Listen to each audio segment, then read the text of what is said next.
Genus health care solution में आपका स्वागत है। आज का जो हमारा टॉपिक रहेगा वो रहेगा मॉडिफायर्स। मॉडिफायर्स का मेडिकल कोडिंग में बहुत सिग्निफिकेंट रोल होता है।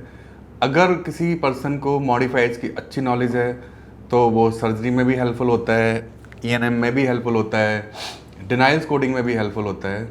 बहुत सारे एस्पेक्ट्स होते हैं यहाँ पे, मॉडिफायर बहुत वाइटल रोल प्ले करते हैं।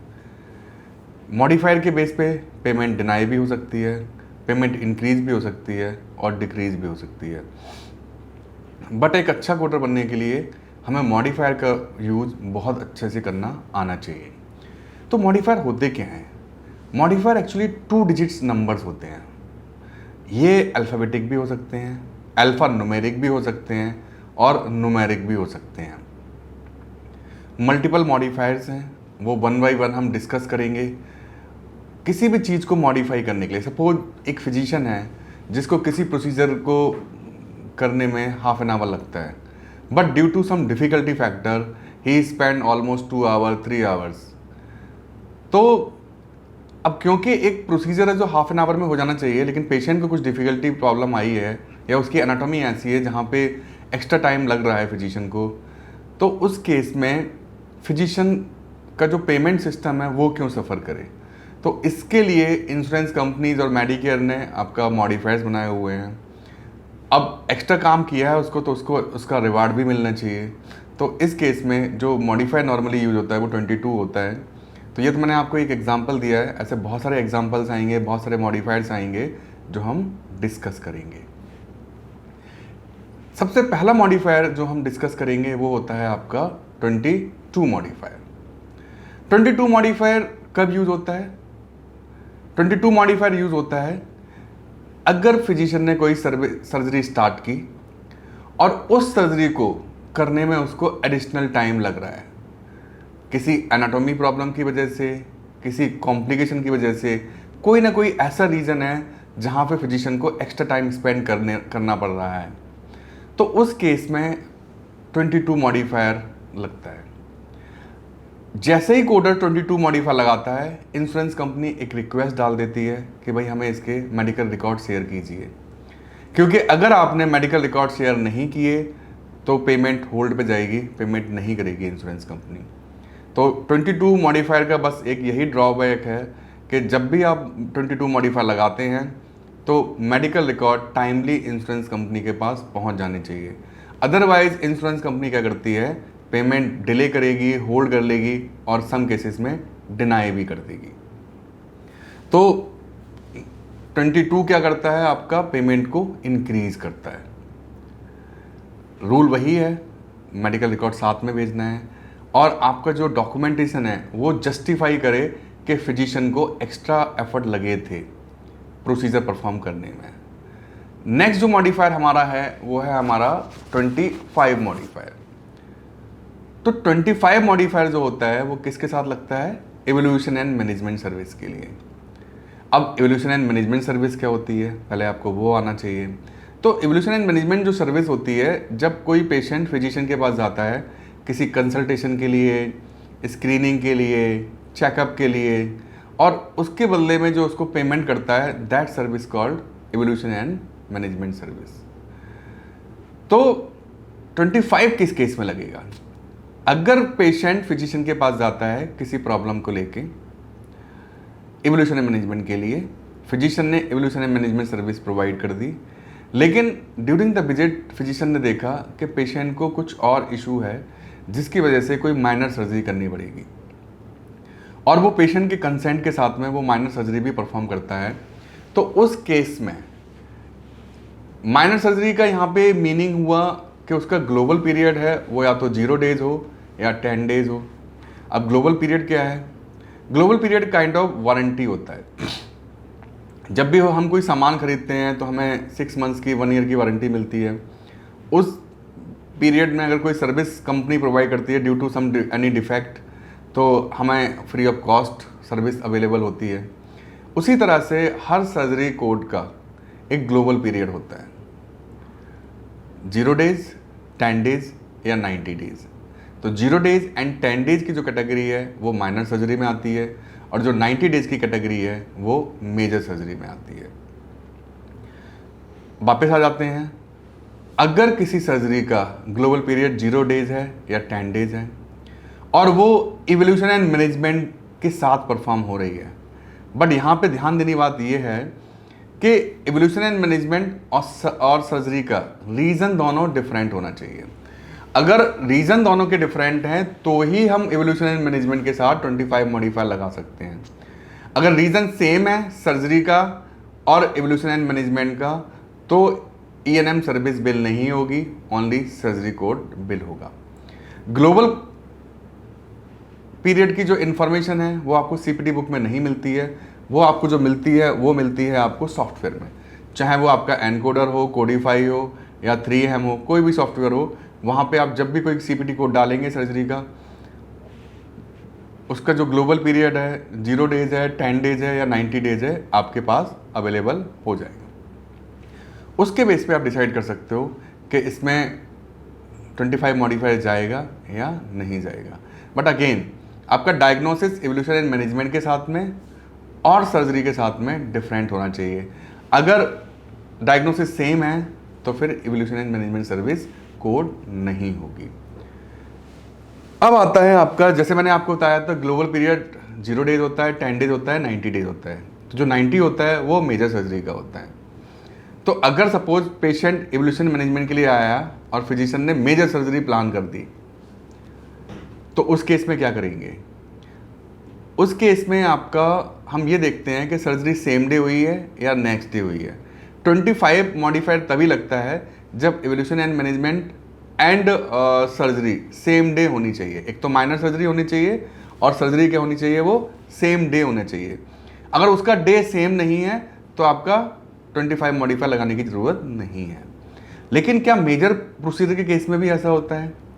तो अगर इवोल्यूशन मैनेजमेंट करता है और मेजर सर्जरी परफॉर्म करता है जिसका ग्लोबल कितना है 90 डेज है, तो उस केस में या तो सर्जरी सेम डे हो या सर्जरी नेक्स्ट डे हो, दोनों ही केस में क्या करना होता है, 57 मॉडिफायर लगाना होता है।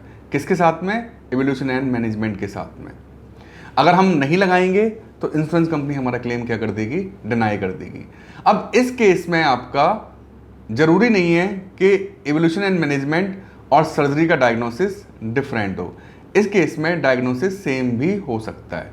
अगर मैं एग्जांपल लूँ कि एक पेशेंट आया है आपका E&M के लिए, एस्टेब्लिश पेशेंट है और ऑफिस में आया है, तो 99214 सपोज उसका लेवल है, 4th लेवल अगर लगा हुआ है और उसके साथ में फिजिशियन ने बाईपास सर्जरी प्लान कर दी सेम डे या नेक्स्ट डे, जिसका ग्लोबल पीरियड कितना है 90 डेज है, तो हमें 99214 के साथ में 57 मॉडिफायर लगाना पड़ेगा। अगर हम 57 मॉडिफायर नहीं लगाएंगे तो हमारा क्लेम क्या हो जाएगा, डिनाई हो जाएगा। अगला आता है आपका, अगर सर्जरी नेक्स्ट डे परफॉर्म होती है तो भी क्या करना पड़ेगा, आपको 57 मॉडिफायर लगाना पड़ेगा। यानी कि अगर 21 को E&M हुआ है और 22 को अगर सर्जरी हुई है तो भी आपको 57 मॉडिफायर लगाना पड़ेगा इवोल्यूशन एंड मैनेजमेंट सर्विस के साथ में।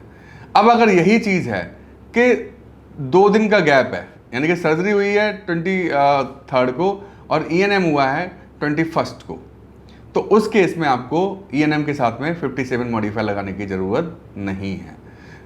बस 25 और 57 में जो डिफरेंस है, एक तो है आपका माइनर और मेजर सर्जरी का, और दूसरा है 25 के साथ में डायग्नोसिस E&M का और सर्जरी का सेपरेट होना चाहिए, बट 57 के केस में सेम भी हो सकता है। इन दोनों ही केस में पहले E&M होगा, उसके बाद सर्जरी होगी।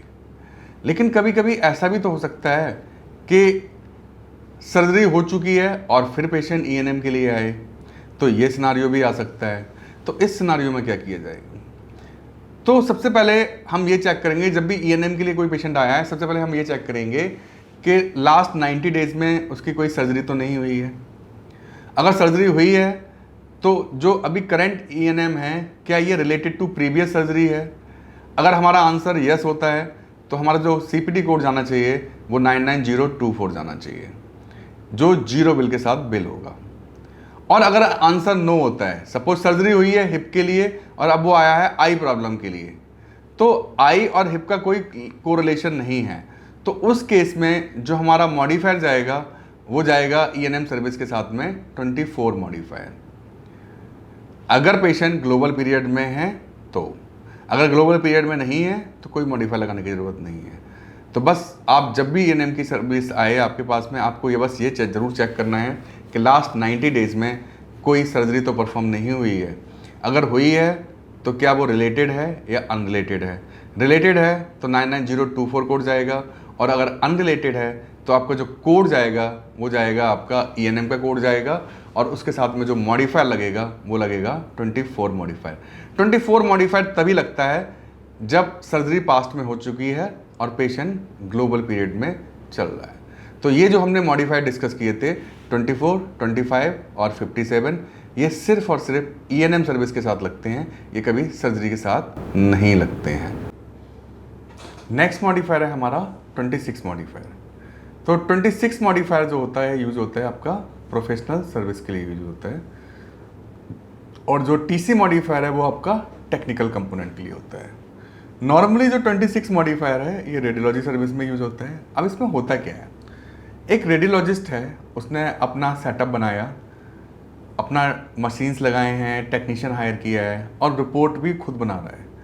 तो इस केस में हमें ना तो 26 मॉडिफायर लगाने की ज़रूरत होती है और ना ही हमें TC मॉडिफायर लगाने की ज़रूरत होती है, क्योंकि सारा अमाउंट फिजिशियन को ही मिलना चाहिए, रेडियोलॉजिस्ट को ही मिलना चाहिए, ठीक है।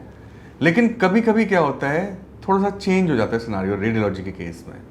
अब कोई हॉस्पिटल है, उसने CT MRI की एक्सरे की मशीन्स लगा ली और वो परमानेंट रेडियोलॉजिस्ट हायर नहीं करना चाहते हैं। उस केस में वो लोग क्या करते हैं, कॉन्ट्रैक्ट करते हैं रेडियोलॉजिस्ट से कि जब भी हमारा पेशेंट आएगा तो उसकी जो रिपोर्टिंग है वो आप करोगे, ठीक है। तो उस केस में वो ये भी बोलते हैं कि भाई आप अपना पैसा क्रेडेंशियलिंग आप करा लो इंश्योरेंस के साथ में, आप इंश्योरेंस को बिल करोगे, इंश्योरेंस आपको पेमेंट कर देगी आपकी सर्विस का, और हमारी सर्विस का हमें पेमेंट कर देगी। तो इस केस में जब भी फिजिशियन हॉस्पिटल में कोई एक्सरे की सर्विस देता है, यानी कि रिपोर्ट्स बनाता है, उस केस में वो जब जो भी CPT कोड लगेगा रेडियोलॉजी का, उसके साथ में 26 मॉडिफायर यूज करेगा, क्योंकि यहाँ पे सिर्फ उसने प्रोफेशनल कंपोनेंट की सर्विस दी है। किसकी सर्विस दी है? सिर्फ और सिर्फ प्रोफेशनल कंपोनेंट की सर्विस दी है। जो हॉस्पिटल्स हैं वो TC मॉडिफायर यूज करेंगे, क्योंकि उनका जो रोल है वो टेक्निकल कंपोनेंट है, यानी कि उन्होंने जो सर्विस प्रोवाइड की है वो टेक्निकल सर्विस है, जिसमें आपका मशीन्स उनकी हैं, प्रीमाइसिस उनका है, टेक्नीशियन उनका है, बस उन्होंने रिपोर्ट नहीं बनाई है। तो जो हॉस्पिटल्स है उसकी बिलिंग होगी TC मॉडिफायर के साथ में, और जो फिजिशियन है रेडियोलॉजिस्ट वो बिलिंग करेगा आपका 26 मॉडिफायर के साथ में बिल करेगा। तो ये हमें ध्यान रखना है। और जब भी अगर हमारे CPC एग्ज़ाम में कोई क्वेश्चन आता है जहाँ पे TC मॉडिफायर लगाया है, तो हमारा वो वाला आंसर नहीं होगा। नेक्स्ट मॉडिफायर जो हमारा है वो है आपका 58 मॉडिफायर। 58 मॉडिफायर आपका स्टेज और रिलेटेड प्रोसीजर के लिए परफॉर्म होता है पोस्ट ऑपरेटिव पीरियड में। अब कभी कभी क्या होता है कि फिजिशियन वन गो में सारे प्रोसीजर परफॉर्म नहीं करता है। कुछ प्रोसीजर उसने आज परफॉर्म कर दिए, कुछ प्रोसीजर उसने कल के लिए प्लान कर दिया, या 1 वीक के बाद प्लान कर दिया। अब क्योंकि आज प्रोसीजर किया है उसका ग्लोबल पीरियड 10 डेज है या 90 डेज है, तो जैसे ही अब नेक्स्ट टाइम जब प्रोसीजर परफॉर्म होगा और अगर हम कोई मॉडिफायर नहीं लगाएंगे तो इंश्योरेंस कंपनी क्लेम डिनाई कर देगी। तो उस केस में हमें कुछ चीज़ें देखनी पड़ती हैं। पहली चीज़ है कि क्या ये प्रोसीजर जो है वो प्लान्ड है, यानी कि अगर प्रोसीजर प्लान्ड है और पेशेंट ग्लोबल पीरियड में है तो हम जो मॉडिफायर लगाते हैं वो 58 मॉडिफायर लगाते हैं। ये हमेशा ध्यान रखना है कि अगर आपने प्लान प्रोसीजर के साथ में 58 मॉडिफायर नहीं लगाया तो आपका क्लेम डिनाई हो जाएगा। और डिनाइल का रीजन क्या आएगा? Surgery perform in global period. दूसरा, अगर ये प्रोसीजर प्लान नहीं है तो उस केस में क्या होगा? तो हमारे पास 2 मॉडिफायर हैं जो पिक्चर में आते हैं, और वो मॉडिफायर हैं आपके 78 मॉडिफायर एंड 79 मॉडिफायर। तो 78 मॉडिफायर कब लगेगा और 79 मॉडिफायर कब लगेगा? 78 मॉडिफायर लगेगा अगर फिजिशियन ने कोई सर्जरी परफॉर्म की है और ड्यूरिंग द ग्लोबल पीरियड आपका पेशेंट के ऊपर उसको दोबारा सर्जरी परफॉर्म करनी पड़ गई, और ये जो सर्जरी परफॉर्म हो रही है वो रिलेटेड टू प्रीवियस सर्जरी होनी चाहिए। अगर रिलेटेड टू प्रीवियस सर्जरी है तो ही आपका 78 मॉडिफायर लगेगा। अब जैसे सपोज मैं एग्जांपल दूंगा अगर आपको कि किसी का हिप रिप्लेसमेंट हुआ, लेफ्ट हिप रिप्लेसमेंट, और उसके बाद आपका ग्लोबल पीरियड में ही लेफ्ट हिप में प्रॉब्लम आ गई, कोई इन्फेक्शन हो गया, तो उस केस में डॉक्टर को कोई सर्जरी करनी पड़ गई अगर, तो जो हमारा मॉडिफायर जाएगा 78 मॉडिफायर जाएगा। लेकिन अगर हिप की सर्जरी हुई है, पेशेंट ग्लोबल पीरियड में है, अब वो किसके लिए है? आई की सर्जरी के लिए। तो आई और हिप की सर्जरी में कोई कोरिलेशन नहीं है, तो उस केस में जो हमारा आई सर्जरी के साथ मॉडिफायर लगेगा वो लगेगा 79। तो हमारे पास 3 मॉडिफायर हो गए, 58 मॉडिफायर, 78 मॉडिफायर, 79 मॉडिफायर। 58 मॉडिफायर हम कब लगाएंगे? अगर फिजिशियन ने कोई सर्जरी परफॉर्म की है और उसने उसके बाद कुछ पार्ट प्लान किया है, next day, after 2 days, couple of days, है ना, तो अगर उसने प्लान किया है तो उस केस में हमारा जो कोड लगे, जो मॉडिफायर लगेगा वो कौन सा मॉडिफायर लगेगा? 58 मॉडिफायर लगेगा। लेकिन अगर पेशेंट ग्लोबल पीरियड में है और रिलेटेड सर्जरी परफॉर्म होती है विद द प्रीवियस सर्जरी, लेकिन वो अनप्लान्ड है, क्योंकि 58 के केस में क्या था? हमारा प्लान्ड था, बट 78 के केस में क्या होना चाहिए? अनप्लान्ड होना चाहिए। तो हम जो मॉडिफायर लगाएंगे सर्जरी के साथ में कौन सा लगाएंगे? 78 मॉडिफायर लगाएंगे। 79 मॉडिफायर हम कब लगाएंगे? अगर पेशेंट ग्लोबल पीरियड में है और उसने अनप्लान्ड सर्जरी परफॉर्म की, अनरिलेटेड सर्जरी परफॉर्म की है। जैसे एग्जांपल मैंने आपको दिया था कि हिप सर्जरी की है और उसके बाद ग्लोबल पीरियड में ही वो आई सर्जरी परफॉर्म करता है, तो आई सर्जरी के लिए जो हमारा मॉडिफायर जाएगा वो कौन सा मॉडिफायर जाएगा? 79 मॉडिफायर जाएगा। तो 58 का अगर मैं एग्जांपल लूं तो जैसे आपका एग्जाम्पल 1 हो गया आपका स्टेज ब्रेस्ट रिकंस्ट्रक्शन। तो प्रोसीजर 1 जो हुआ था वो क्या हुआ? आपका मैस्टेक्टमी हुआ फॉर ब्रेस्ट कैंसर, और उसके बाद उसने क्या किया? प्लान किया है आपका प्रोस्थेसिस, प्लान किया है आपका रिकंस्ट्रक्शन, प्लान किया है 4 वीक्स लेटर। तो जब वो 4 वीक्स बाद पेशेंट आएगा तो जो हमारा रिकंस्ट्रक्शन का जो कोड लगेगा उसके साथ हमें 58 मॉडिफायर लगाना पड़ेगा। ऐसे ही अगर हम 78 का मॉडिफायर अगर हम एग्जांपल देखें तो अगर किसी का पेसमेकर इंसर्ट हुआ है और उस पेसमेकर में क्या हो गया? आपका इन्फेक्शन हो गया और उस इन्फेक्शन की वजह से पेसमेकर को रिमूव करना पड़ा, तो उस रिमूवल के साथ में जो हमारा मॉडिफायर जाएगा वो आपका 78 मॉडिफायर जाएगा। और अगर उसने न्यू पेसमेकर लगाया है तो न्यू पेसमेकर के साथ भी हमें 78 मॉडिफायर लगाना पड़ेगा। और जैसा कि मैंने आपको 79 का एग्जांपल बता ही दिया था कि अगर उसने सपोज नी सर्जरी की है और नी सर्जरी के बाद क्या किया है? उसने कैटरेक्ट सर्जरी की है, तो हमें फिर नी सर्जरी में तो कोई मॉडिफायर नहीं जाएगा, लेकिन जो कैटरेक्ट है उसके साथ हमारा कौन सा मॉडिफायर जाएगा? आपका 79 मॉडिफायर जाएगा। या ऐसा हो जाए, अगर रिवर्स हो जाता है कि उसने नी सर्जरी की है कैटरेक्ट सर्जरी के साथ में के बाद में, तो फिर हमारा नी सर्जरी के साथ कौन सा मॉडिफायर जाएगा? 79 मॉडिफायर जाएगा। यानी कि 2 अनरिलेटेड प्रोसीजर्स हैं और ग्लोबल पीरियड में परफॉर्म हो रहे हैं, तो उसके साथ में हम जो मॉडिफायर लगाते हैं वो 79 मॉडिफायर लगाते हैं। तो ये आपका 79, 58 एंड 78 मॉडिफायर का काफ़ी यूज होता है। इससे काफ़ी पेमेंट्स ऐसी होती हैं, अगर आप मॉडिफायर नहीं लगाओगे तो वो आपकी पेमेंट डिनाई हो जाएगी। अगला मॉडिफायर है हमारा 50 मॉडिफायर। ठीक है, 50 मॉडिफायर जो यूज होता है वो बायलैटरल प्रोसीजर के साथ में यूज होता है। यानी कि अगर कोई सर्जरी या कोई प्रोसीजर लेफ्ट पार्ट पे भी परफॉर्म हो रहा है और राइट पार्ट पे भी परफॉर्म हो रहा है और जो हमारा सीपीटी है उसके अंदर बायलैटरल मेंशन नहीं है, तो उस केस में हम जो मॉडिफायर लगाते हैं वो 50 मॉडिफायर लगाते हैं। लेकिन अगर सीपीटी के डिस्क्रिप्शन के साथ में बायलैटरल लिखा हुआ है तो हम 50 मॉडिफायर नहीं लगा सकते। 50 मॉडिफायर कब जाएगा? जब आपके सीपीटी कोड में या तो यूनिलैटरल लिखा हो या कुछ ना लिखा हो और वो प्रोसीजर लेफ्ट पे भी परफॉर्म कर रहा है और राइट पे भी कर रहा है। अगर आपके मेडिकल रिकॉर्ड में बायलैटरल लिखा हुआ है तो उस केस में आपका 50 मॉडिफायर नहीं जाएगा। जैसे मैं आपको एग्जांपल देता हूं, एक्सरे ऑफ बोथ हैंड। तो एक्सरे ऑफ बोथ हैंड अगर 3 व्यू कर रहा है तो इस केस में हमारा 73130 कोड जाएगा और उसके साथ में जो मॉडिफायर जाएगा वो जाएगा आपका 50 मॉडिफायर।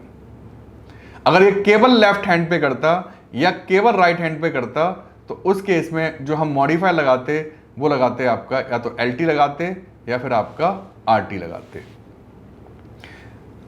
तो हमें बस ये ध्यान रखना है कि बायलैटरल मेंशन नहीं होना चाहिए कोड के साथ में, हाँ कोड के डिस्क्रिप्शन में, और फिजिशियन ने प्रोसीजर बोथ साइड किया है।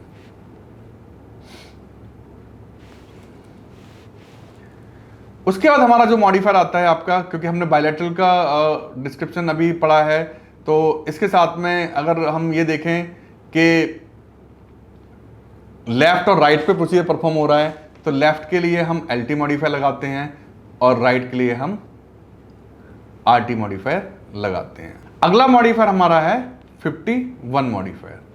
51 मॉडिफायर हम लगाते हैं अगर फिजिशियन मल्टीपल सर्जरी परफॉर्म करता है इन सेम ऑपरेटिव सेशन।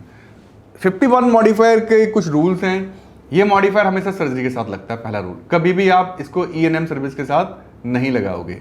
आप इसको physical medicine and rehabilitation service के साथ भी नहीं यूज करोगे।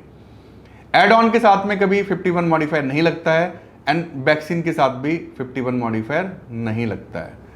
कब लगता है? जब फिजिशियन मल्टीपल सर्जरी परफॉर्म करता है तब आपका 51 मॉडिफायर लगता है। तो 51 का काफ़ी यूज है क्योंकि मैक्सिमम टाइम पे, अब जैसे फिजिशियन ने लैप्रोटमी किया और लैप्रोटमी करने के बाद में उसने मल्टीपल सर्जरी परफॉर्म की है, तो उस केस में जो हायर प्रोसीजर होगा उसके साथ हम 51 मॉडिफायर नहीं लगाते हैं। जो लोअर प्रोसीजर्स होते हैं उनके साथ 51 मॉडिफायर लगाते हैं। लेकिन लोअर प्रोसीजर में भी हमें ये देखना पड़ेगा कि वो कोड आपका एड ऑन कोड नहीं होना चाहिए, क्योंकि अगर कोड एड ऑन कोड है तो उस केस में आपका 51 मॉडिफायर नहीं जाता है। तो एड ऑन है तो 51 हम मॉडिफायर नहीं लगाएंगे। ENM है तो 51 मॉडिफायर नहीं लगाएंगे, क्योंकि 51 मॉडिफायर जो जाता है वो आपका सिर्फ और सिर्फ सर्जरी के साथ जाता है। वैक्सीनेशन के साथ भी 51 मॉडिफायर नहीं जाएगा। नेक्स्ट हमारे जो मॉडिफायर्स हैं वो हैं 52 एंड 53 मॉडिफायर। 52 मॉडिफायर जो यूज होता है वो आपका रिड्यूस सर्विस के लिए होता है, यानी कि फिजिशियन ने प्रोसीजर स्टार्ट किया बट उसको कंप्लीट नहीं किया, यानी कि पार्शली परफॉर्म किया और उसके बाद उसको इंटेंशनली उसने स्टॉप कर दिया। जितना रिजल्ट उसको चाहिए था उतना रिजल्ट मिल गया तो उसने स्टॉप कर दिया, तो हम मॉडिफायर लगाएंगे 52। और 53 मॉडिफायर हम कब लगाते हैं? जब due to some difficulty factor कि पेशेंट का शुगर बढ़ गया, पेशेंट का BP बढ़ गया, डाउन हो गया, उस केस में हम जो मॉडिफायर लगाते हैं वो 53 मॉडिफायर लगाते हैं। इनका यूज बहुत ज़्यादा नहीं होता 52 53 का, क्योंकि मैक्सिमम टाइम अगर फिजिशियन कर रहा है तो वो तो प्रोसीजर अपना परफॉर्म करेगा ही करेगा। स्टिल अगर ऐसे कुछ सर्कमस्टांसेस आते हैं उन केस में हम 53 और 52 मॉडिफायर लगा के CPT कोड को बिल करते हैं। आपका कोलोनोस्कोपी के केस में आपको दोनों ही एग्जांपल मिल जाएंगे। डायग्नोस्टिक के केस में जो मॉडिफायर लगता है वो 53 लगता है नॉर्मली कोलोनोस्कोपी में, और सर्जरी के केस में जो मॉडिफायर लगता है वो आपका 53 लगता है, क्योंकि उसमें कुछ गाइडलाइंस हैं कि अगर उसका स्कोप सीकम या टर्मिनल एलियन तक नहीं पहुंच रहा है डायग्नोस्टिक के केस में तो हम कोलोनोस्कोपी का कोड तो करेंगे बट 53 मॉडिफायर लगाएंगे। और अगर सर्जरी का केस है तो उस केस में हम 52 मॉडिफायर लगाते हैं।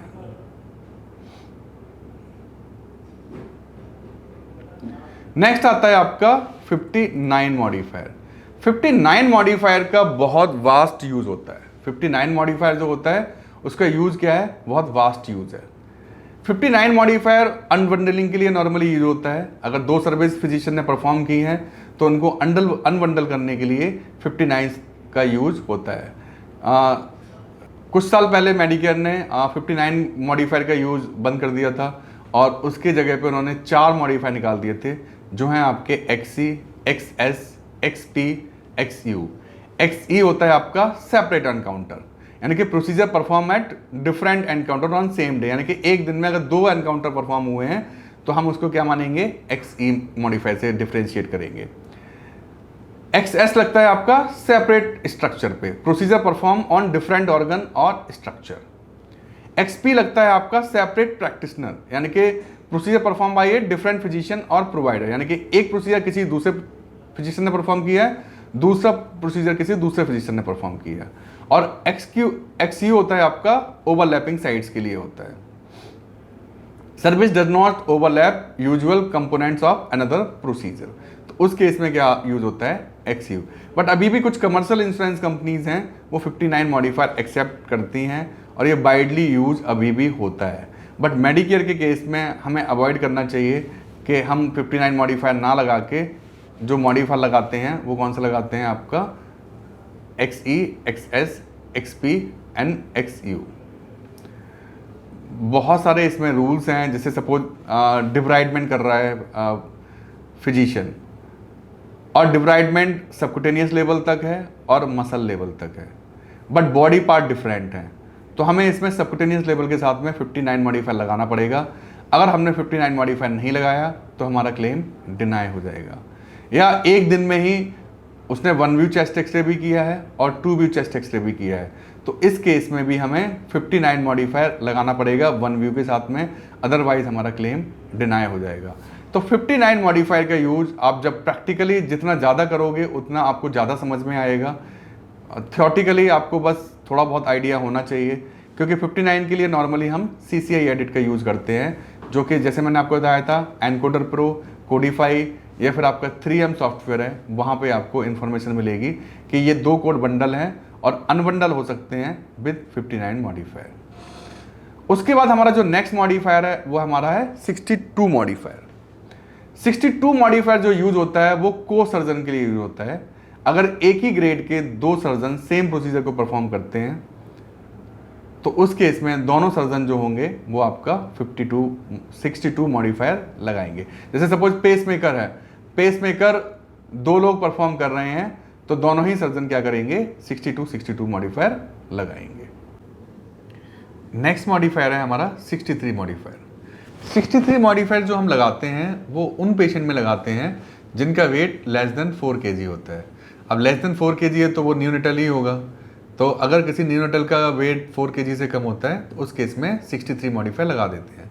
कुछ कोड्स हैं जो 63 मॉडिफायर एग्जेम्प्ट होते हैं। अगर वो एग्जेम्प्टेड है तो फिर इवन दो अगर पेशेंट का वेट 4 kg से कम भी है तो हमें फिर 63 मॉडिफायर लगाने की ज़रूरत नहीं होती है। नेक्स्ट मॉडिफायर है आपका 66 मॉडिफायर। 66 मॉडिफायर होता है आपका सर्जिकल टीम का। अब कभी क्या होता है, कभी कभी कोई बहुत कॉम्प्लिकेटेड केस होता है, स्पेशली न्यूरो के केसेस जो बहुत कॉम्प्लिकेटेड होते हैं, जिसमें 8-10 फिजिशियन मिलकर कोई सर्जरी करते हैं, तो उस केस में सारे फिजिशियन सेम सर्जरी को रिपोर्ट करेंगे, बट जो मॉडिफायर लगाएंगे वो कौन सा होगा? 66 मॉडिफायर होगा। नेक्स्ट है आपका 76 मॉडिफायर। 76 मॉडिफायर होता है आपका repeat procedure via same physician. Repeat procedure via same physician, same day, यानी कि अगर सेम मॉर्निंग में 1 व्यू चेस्ट एक्सरे हुआ है और इवनिंग में भी 1 व्यू चेस्ट एक्सरे हुआ है और दोनों बार सेम रेडियोलॉजिस्ट ने किया है, तो उस केस में हम जब सेकेंड टाइम प्रोसीजर परफॉर्म होगा तो उसमें 76 लगा देंगे। अगर फिजिशियन चेंज हो जाता है, प्रोसीजर तो सेम रहता है, लेकिन अगर फिजिशियन चेंज हो जाता है तो उस केस में हम फिर 76 मॉडिफायर नहीं लगाते, 77 मॉडिफायर लगाते हैं। सिचुएशन याद रखिए, सेम प्रोसीजर होना चाहिए, सेम डे होना चाहिए, सेम फिजिशियन है तो 76, और अगर फिजिशियन चेंज हो गया है तो आपका 77 मॉडिफायर लगेगा। उसके बाद जो हमारा नेक्स्ट मॉडिफायर है वो है आपका 80 मॉडिफायर। 80 मॉडिफायर जो यूज होता है वो असिस्टेंट सर्जन के लिए यूज होता है। अगर कोई सर्जन है जो किसी सर्जरी में असिस्टेंस देता है तो उस केस में हम जो मॉडिफायर लगाते हैं वो 80 मॉडिफायर लगाते हैं। सारे CPT कोड्स के साथ में असिस्टेंट सर्जन का कोड नहीं जाता है, मॉडिफायर नहीं जाता है, तो ये हमें देखना पड़ेगा कि जो CPT कोड के साथ में, जिस CPT कोड के साथ में हम 80 मॉडिफायर लगा रहे हैं वो जा भी सकता है या नहीं जा सकता है। 81 मॉडिफायर जो होता है वो आपका मिनिमल असिस्टेंट सर्जन का मॉडिफायर होता है आपका, जिसमें असिस्टेंट सर्जन बहुत ब्रीफ टाइम के लिए अवेलेबल होता है, कम यूज होता है ये।